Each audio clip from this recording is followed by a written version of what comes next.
Well, growing up in Gravel Hill in the 1970s had some very interesting changes. Not only did we blockade a road in 1975 to finally get it paved, we envisioned a great idea because the federal government had to deliver mail to through its Canada Post boxes.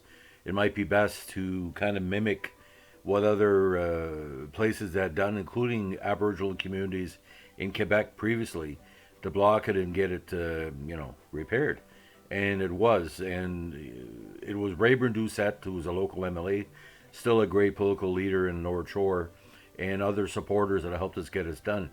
But what was really interesting in this whole process in the 70s, we had a population of maybe around 100 people, and we had three convenience stores.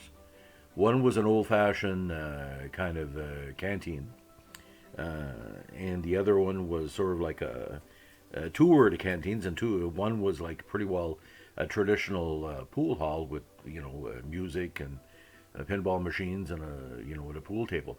Now this was the gathering place for a lot of people throughout the years, and I can't really explain why we would have three places of gatherings in such a small community.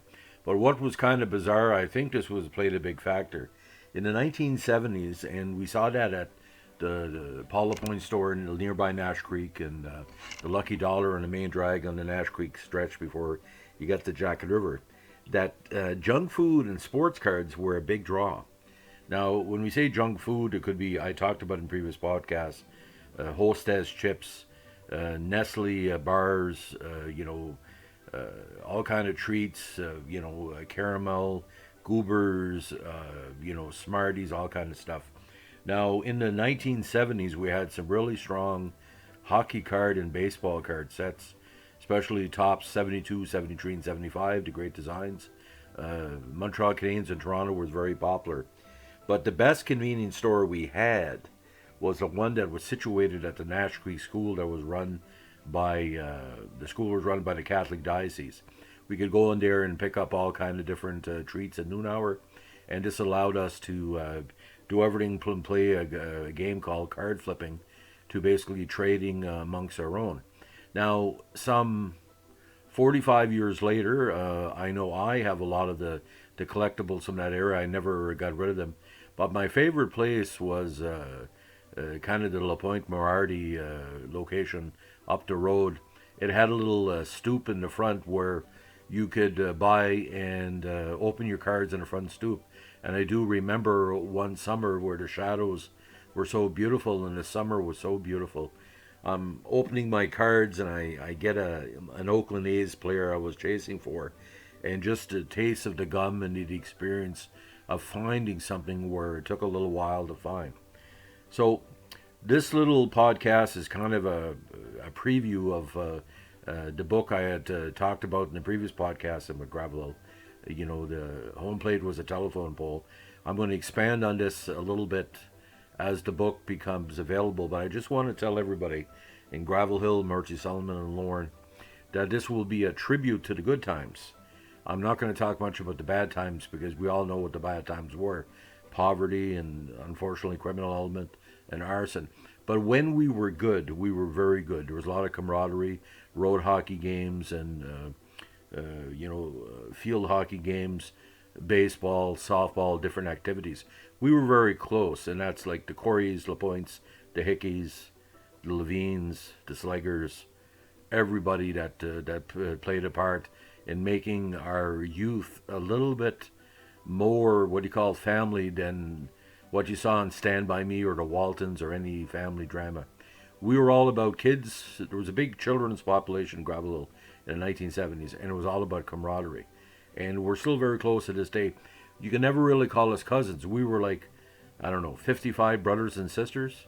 I've never seen a group of family members, and I've traveled all over the world, as close as we were.